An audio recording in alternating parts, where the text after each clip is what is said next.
vieram lá da África. A gente acha que conhece essa história, né? Na semana em que comemoramos 117 anos da abolição da escravatura, eu vou levar você para o lugar que foi o maior mercado de escravos da África, a cidade de Badagry, na Nigéria.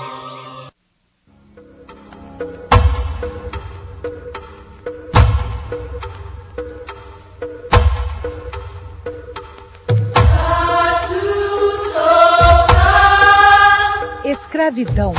A história de uma raça dominada por outra por causa da cor da pele durou quase 3 séculos e deixou marcas no mundo. Essa casa aqui em Badagry, que funciona como uma espécie de museu, ainda guarda instrumentos que lembram a época dos escravos, a época em que essa cidade era o maior mercado de escravos do mundo. E a gente pode, assim, ver de perto instrumentos que a gente pensava que nem existiam mais. Olha só, esse rapaz que é tipo um guia desse museu, vai mostrar pra gente como é que essas correntes, esses instrumentos todos funcionavam. Usavam assim, em volta do pescoço.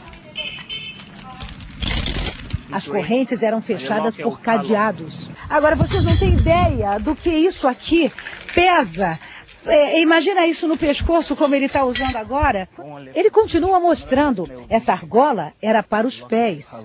Os escravos usavam isso para que eles não comessem. Eles eram obrigados a usar isso para não comer, enquanto eles trabalhavam nas plantações. Meu Deus, tudo é impressionante. Os escravos que tentavam escapar, quando eles eram recuperados, eles tinham que colocar isso. Meu Deus do céu. Essa argola era um dos piores castigos. O escravo ficava pendurado pelo pulso.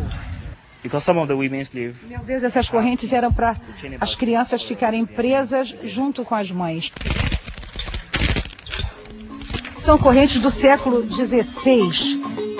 Para conhecer a principal rota dos escravos na Nigéria, é preciso ir até Badagry, a cidade que foi o maior mercado de escravos na costa oeste da Nigéria. Mas para chegar até aqui, é preciso cumprir alguns rituais. Agora a gente vai conhecer o rei de Badagry. E só que para chegar até lá, nós temos que levar essas sementes para que o rei possa nos abençoar. É dia de audiência, dia em que os súditos são recebidos pelo rei. É um privilégio. Uns fazem pedidos, outros agradecem.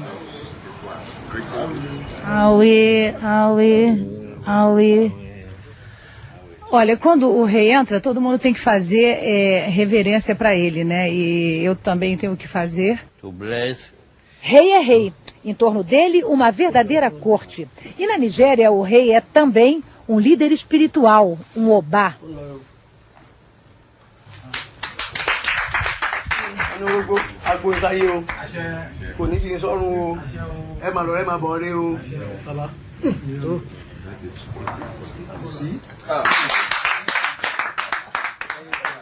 Olha, ele jogou 3 vezes, as 3 vezes deu que essa nossa visita é uma coisa assim única, importante. Mas ainda não acabou, não. Essas sementes os nigerianos consideram sagradas. E no fim do ritual, a gente tem que comer. Aqui, o rei não é apenas uma figura decorativa. Ele tem poder. O que um rei hoje faz pelas pessoas? In governance, you need peace.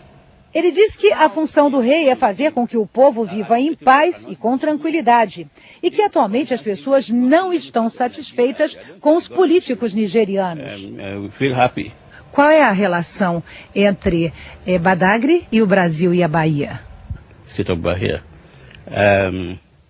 Ele explica que Badagry era o principal porto de saída de escravos para os Estados Unidos e o Brasil, onde a maioria era levada para Salvador, na Bahia. O que os brasileiros da Bahia e os nigerianos têm em comum? Ele diz que a religião, a cultura, que existe uma forte ligação entre os dois povos e que Badagry é cidade irmã de Salvador. Cities. We like that. Agora, com a bênção do rei, vamos descobrindo em Badagry outros marcos da escravidão. Todos os países que faziam tráfico de escravos guardavam esses homens em lugares especiais chamados de barracões. Daí a palavra barraco em português. Eram lugares onde os escravos ficavam guardados até o momento deles serem levados para outros países. Todos os barracões foram destruídos. Só sobrou um, esse aqui, que é o Barracão do Brasil. Porque a gente sabe, né? O Brasil foi o último país do mundo a abolir a escravidão. Eles ficavam amontoados em pequenas celas como essa. É um pedaço da história africana que, por falta de manutenção, está praticamente desaparecendo. Por toda a Nigéria, a gente encontra lembranças do tempo da escravidão. No século XIX, na época do tráfico de escravos, essas cavernas aqui, por exemplo, serviam como abrigo. Os escravos que não queriam ser capturados e levados para outros países vinham se esconder aqui. Como essas cavernas, existem inúmeras outras dentro desse parque. Os escravos que não conseguiam escapar tinham o destino certo, os navios negreiros. O Brasil era um dos maiores compradores de escravos. No auge do tráfico no século XIX, o país recebia por ano cerca de 10 mil escravos vindos da Nigéria. Era deste ponto em Badagry que os escravos saíam para não voltar nunca mais. Eles chegavam aqui, pegavam um barco pequeno como aquele ali, para chegar do outro lado onde estava o navio. Para chegar ao navio, eles ainda precisavam atravessar esse trecho acorrentados. Depois de percorrer todo esse caminho, uma trilha de mais ou menos 4 quilômetros, os escravos chegavam nessa praia, a praia de Berefu, onde os navios negreiros já estavam esperando. Daí, eles seguiam para lugares completamente desconhecidos. Por isso, esse lugar passou a ser conhecido como o último ponto, o ponto